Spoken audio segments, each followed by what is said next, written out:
Hey everyone, Shabby here and welcome to our first episode of Impact Wrestling here in our WWE 2K19 Universe mode. It's going to be interesting, this one. Of course, WWE is gone and we have got some brand new people in this roster.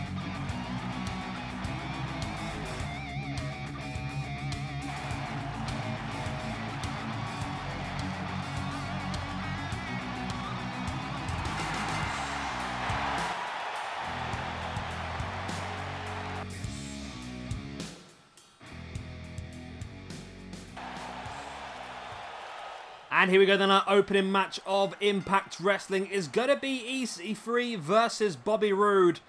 Both these guys making their return to Impact Wrestling after the demise of WWE. And they were welcomed back with open arms. And this Impact Wrestling roster has been greatly improved due to the fall of WWE. And we'll see a few more of the returning names here tonight. Now what we're going to do is, for the weekly shows, we're just going to have the 3 matches like we did before. And then for the pay-per-views on the weekends, we are going to have 5 or 6, maybe even 7 matches, depending on what show it is. The first Impact Wrestling pay-per-view will be happening next weekend, and it will be Unbreakable. So you can probably guess what the main event is going to be, but I will explain it in tonight's main event. But the more wrestling sort of knowledgeable historians out there will probably know exactly what our main event will be for Unbreakable. Probably one of the most historic and famous matches in Impact/TNA history. Right, so Bobby Roode and EC3, both men will want to get themselves into the main championship picture here, and a victory here is imperative to start that off pretty well. And also, of course, we've got James Storm ringside signifying that Beer Money will once again be a tag team in this universe mode, and Beer Money will be one of the 4 teams fighting for the Impact Tag Team Championships at Unbreakable as well. We're also going to have a 6-man cruiserweight match to crown our first X Division champion. So lots of stuff going on at Unbreakable. If you're wondering about this week, we are going to have shows every single week. We've got Impact today. We've got AEW tomorrow. However, that may move to Wednesdays once someone uploads a Wednesday Night Dynamite arena. And we're going to have Ring of Honor Wednesday, New Japan Thursday, Lucha Underground Friday, and then we will have pay-per-views all weekend. We've got planned, I believe, a retro show on Saturday, as well as our first AEW pay-per-view, All In, will also be this Sunday. And we'll also have, I think there might be another show this weekend. I'm not 100% sure, I'll have to have a look, but we've got a lot of stuff ongoing for you. It's going to be an absolutely crazy universe mode, so hopefully you guys are ready to get absolutely drowned in wrestling content. I've sort of got a bit flat on the wrestling over the last sort of year or so. I know I've sort of let it go a bit, and to be honest, it was the big thing that my channel was always about, but I got a bit frustrated with the amount of recording and that sort of stuff, but I really want to get back into it now. It's the thing that gets the most views on the channel and that sort of stuff, so we're going to go for it. We're going to go for it hard. Now, all of this universe mode is in one save file, apart from Shimmer and Retro, which is on a separate save file. The idea behind that is I would like to see people's championships on them, if that makes sense. So, for example, Tommaso Ciampa's going to have a match on Ring of Honor on Wednesday, and when he does, he will be wearing one half of the Pro Wrestling Guerrilla Tag Team Championships, because, of course, he is one half of the Pro Wrestling Guerrilla Tag Team Champions. So I think that'd be pretty cool to see that sort of thing going, and it means that certain people are going to be pretty hot, and of course, hopefully you've watched Battle of Los Angeles already, otherwise I'm spoiling a lot of this stuff for you, but for example, Kenny Omega over in AEW is also going to be wearing the Pro Wrestling Guerrilla Championship. If he wins himself one of the AEW Championships, he's going to be carrying 2 belts. We're also going to see him in New Japan as well. Who knows, he can get 3 main event championships, Omega. Nice neck breaker there by EC3 on Bobby Roode. Of course, both these men are former Impact champions and both desperate to get back into, but with the amount of people brought in, plus the roster that Impact already has in place, it's a very, very strong roster now.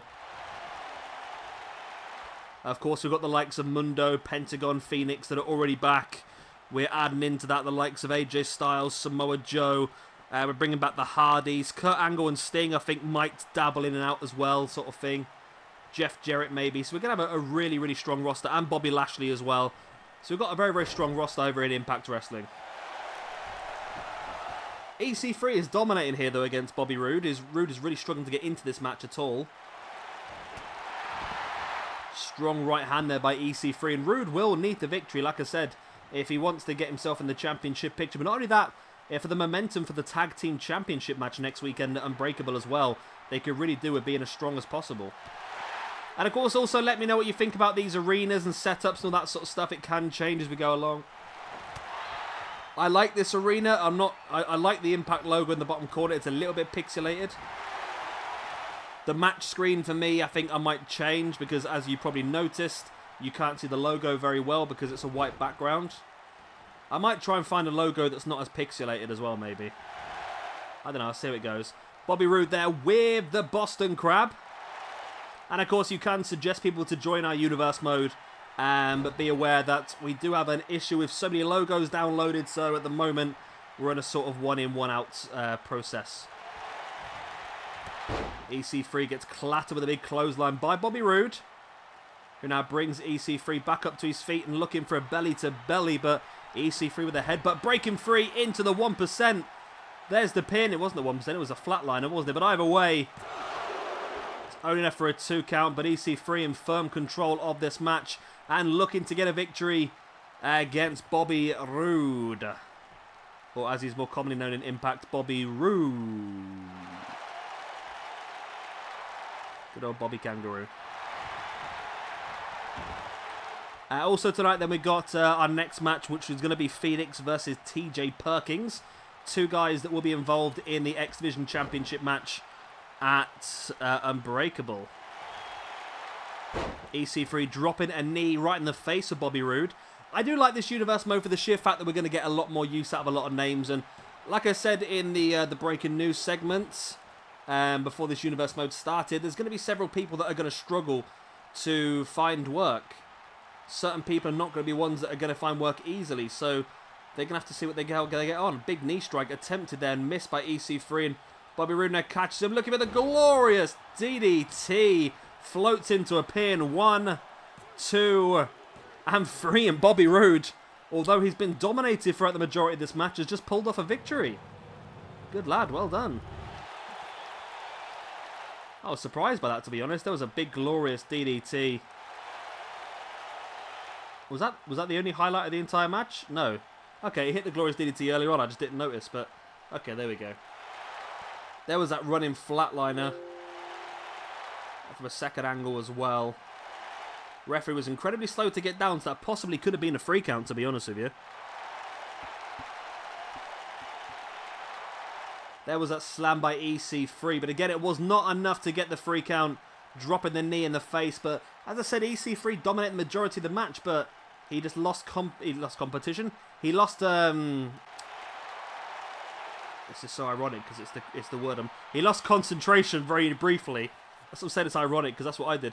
He lost concentration very, very briefly, and Bobby Roode was able to take full advantage and hit the glorious DDT.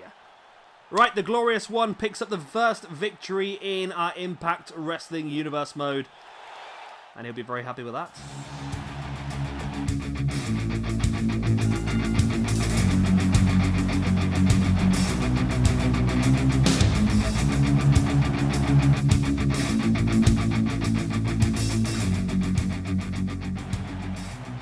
And here we go then, a look into our X Division here on Impact Wrestling 2. Great wrestlers, of course. TJ Perkins done a lot of work for Impact over the last sort of 10 years or so. Mostly under the mask as Suicide or Manic, but also did some stuff as well normally. Also, of course, I was quite disappointed he got sacked from WWE. Apparently, he had some attitude issues. Is that correct? I'm not quite sure, to be honest with you, but... I mean, I was a fan of TJ Perkins. I think it was a bit... Of course, he won the very first Cruiserweight Classic, and it's unfortunate that he was booed in the process because obviously everyone wanted Kota Ibushi or Zack Sabre Jr. to win it. But either way, I'm a big fan, and I've watched him a lot, and he was on one of the first ever independent DVDs I watched in Pro Wrestling Guerrilla. So I think we'll see him a lot more in Pro Wrestling Guerrilla as we move forward as well. in this universe mode. Of course, Fenix at the moment, he is so hotly contested. He's been on every show so far. He was on all 3 parts of the Battle Los Angeles, and he's on tonight's show, and I believe he's also scheduled for a match on tomorrow's AEW show as well. So Fenix is working his socks off at this point in time. And of course, he's also going to be one of the main men in Lucha Underground as well. So I think he might just get Ring of Honor and New Japan off, and he's going to be heavily used, as probably is Pentagon as well. TJP now folding the legs up of Fenix into a surfboard. It's actually more of a bow and arrow submission, isn't it, really? Fenix popping free into a pin, but TJP manages to throw him off without even a 1 count being called. Fenix forearm getting him away, and then a running single leg drop kick right to the face of TJP. Fenix now into a neck breaker on TJP as well. Both guys back up to their feet, and TJP now rocking with the kicks.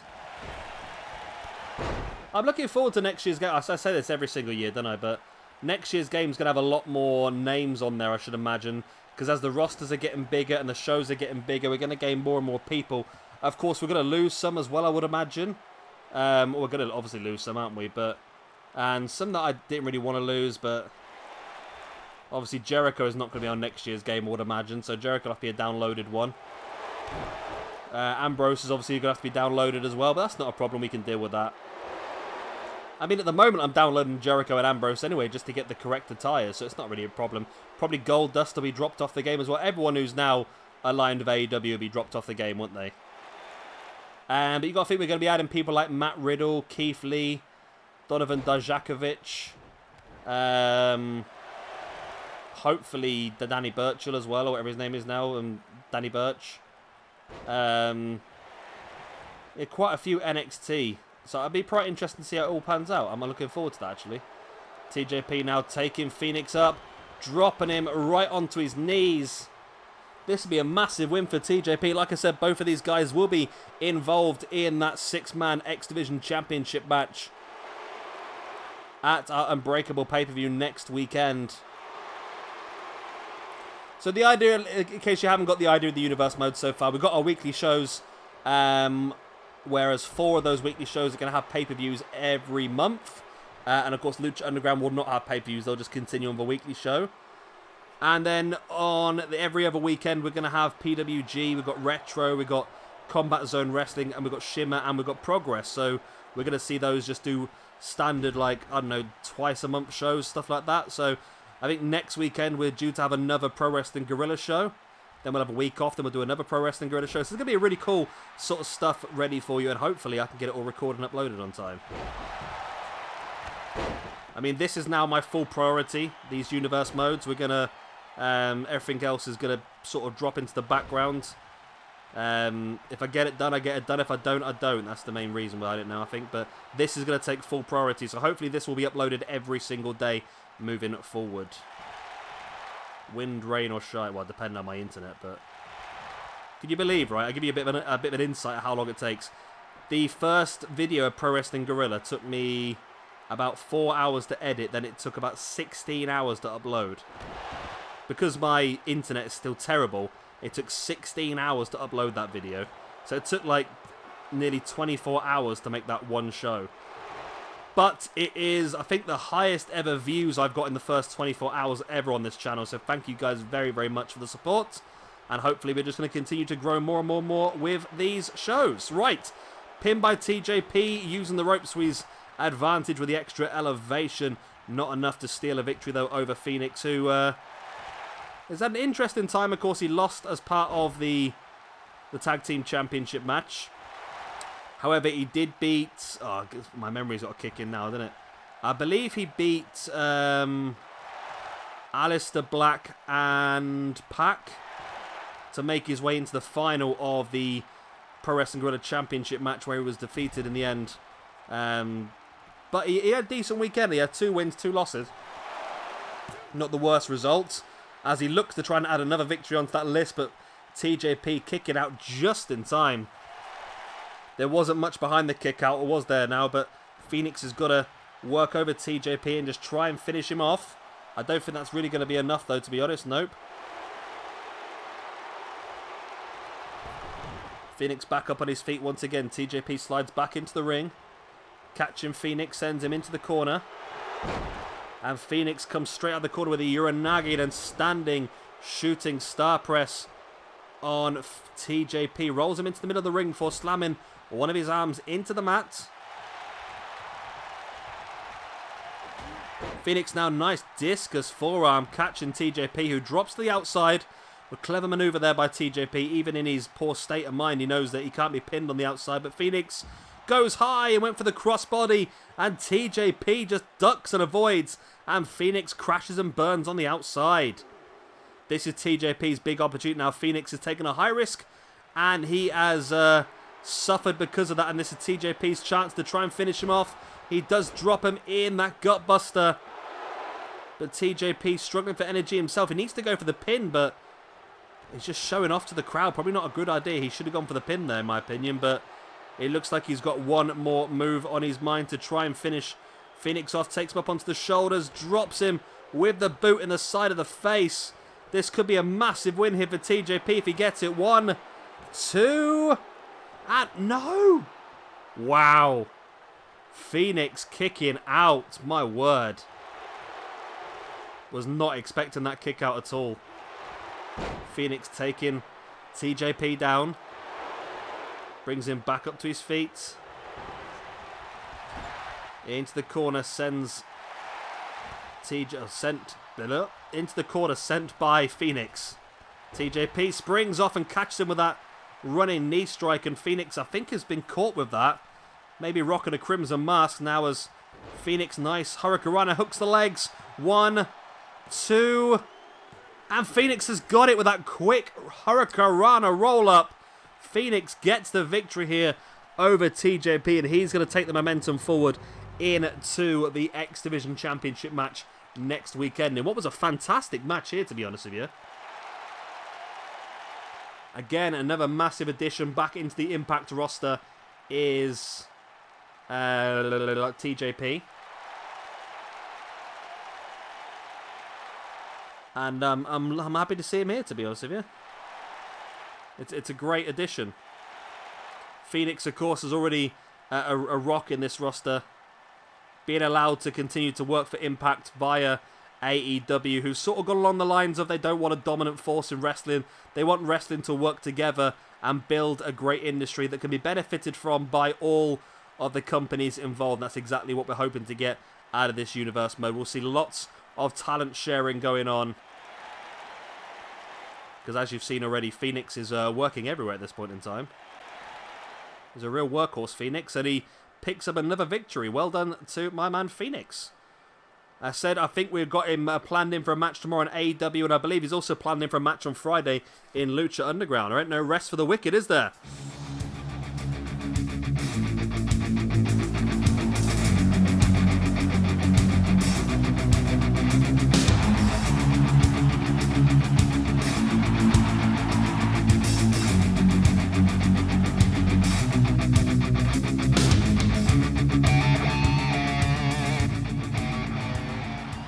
And here we go, then we have got Kazarian and Chris Daniels of SCU taking on the team, the makeshift team of AJ Styles and Samoa Joe. Now you're probably wondering, why the hell are we having this match? Now, as I discussed earlier on, we are going to announce our main event for the Unbreakable pay-per-view. And as I said already, if you know a bit about the history of Impact Wrestling or TNA, then you will probably heard of one of the most famous matches in their history, which was the Triple Threat match. The first ever time the X Division Championship had been defended in a main event. And that was, of course, Unbreakable. It was AJ Styles, Samoa Joe, and Christopher Daniels. And that's exactly what we're going to have at Unbreakable. But this time, instead of the X Division Championship, they're going to be fighting to become the first Impact Champion here in our Universe mode. So it should be a pretty interesting match, this one. And, of course, a good chance for someone to build some momentum moving forward. Kazarian will also be involved at Unbreakable, but he will be one of the 6 men fighting to become the first X Division champion in Impact Wrestling as well. So lots of stuff going on. I mean, in fairness, we could have put Kazarian and Scorpio Sky as part of the tag team match as well. And I sort of debated a lot with who I'm going to put in these rosters. I mean, I've allowed Chris Daniels and Kazarian to go back because they worked a long time in Impact while I was watching. And we've got the Motor City Machine Guns here. We've got the Hardy Boys are on SmackDown, Beer Money, and a couple of other extra ones we're going to add moving forward. But yeah, I was thinking like the Young Bucks, for example. Like, they did have a run in Impact. Would they be part of Impact again? But then I thought, well, I'm going to have them a part of AEW. They're going to be part of PWG. They're going to be part of Ring of Honor. They're going to be part of New Japan. Mainly New Japan. Maybe not as much Ring of Honor. But we don't want to really overuse them as well. That's the worry, is overusing certain teams and stuff like that. And like I said about Phoenix earlier on, I'm a big fan of Phoenix. But I understand there's people out there that might not be a massive fan of Phoenix. So to watch him every single night on every single show is not going to be ideal. So I'm going to try and balance it as much as I can. I want to use certain talent on certain shows and sort of share the talent around, but at the same time I don't want to overuse anybody, and I want to be able to make sure everyone gets a fair crack at the whip, because I know there are people out there that have very different styles of wrestling, very different likes and dislikes in wrestling to me. So I've got some plans hopefully for some different things that will be interesting. As Kazarian there looking for the kill switch on AJ Styles, hits it as well. Goes to the pin as Daniels just launching Joe to the outside. That is a massive win for SCU and a massive win for Kazarian. Wow. I was not expecting that. I really thought AJ Styles and Joe would walk this match.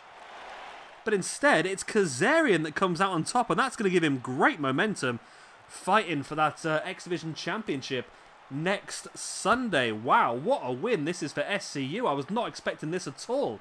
I really thought this would be an easy win for Joe and Styles, but there we go. Shows how good this tag team is, and we're going to see a lot of these as well. These will be working TNA, they'll also be working AEW, and they're also working Ring of Honor as of now. However, who knows? We might see him at PWG at some point. We might see him in New Japan at some point. That's the wonder of this universe mode. Nothing is set in place. Things can change. The universe mode will evolve. People will join. People will leave. And hopefully there's going to be some fun stuff going on. But that is the end of our first episode of Impact Wrestling. Of course, don't forget, tomorrow we will be having our first episode of AEW's Tuesday Night Dynamite. Of course, if you're not already, then make sure you go back and check out the PWG Battle of Los Angeles, as well as the opening little breaking news video. It's only like 2 minutes long, but it really does explain the concept behind this universe mode. Of course, if you have enjoyed this first video in the Impact playlist, then please do hit a like. And of course, if you're not already, then please hit that subscribe button as well, because there's going to be a lot more of this coming. We are uploading one video at least per day of this universe mode moving forward until I just can't do it anymore. I've been Shabby Gamer. Thank you very much for watching. I'll see you tomorrow for AEW's Tuesday Night Dynamite.